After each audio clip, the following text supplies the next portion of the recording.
DaFAQ.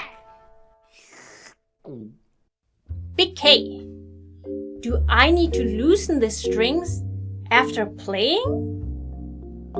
Excellent question, Lila. I know several people who fully loosen their strings after every practice session. I think I understand why, because in the beginning, I used to be one of them. At the time, I was so worried about breaking strings and thought any stress on them would shorten the lifespan.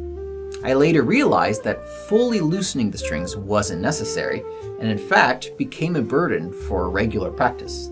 I'll explain further. Fully loosening the strings will guarantee that there will not be any stress whatsoever. But the downside of doing so goes back to my first topic about how to keep the shamisen in tune. In short, if the strings are fully loosened between practice sessions, that means you'll have to go through the entire tightening and stretching process every time you want to play.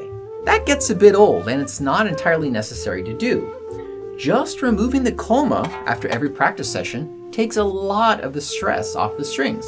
And removing the koma is something you should do every time. For thicker tsugaru strings tuned to around the key of C, just removing the koma will be enough. The strings will be just fine. And I know this from experience because I have a lot of homemade shamisen like this that are or were tuned to around C, and some of them I haven't played for years, and the strings are still fine.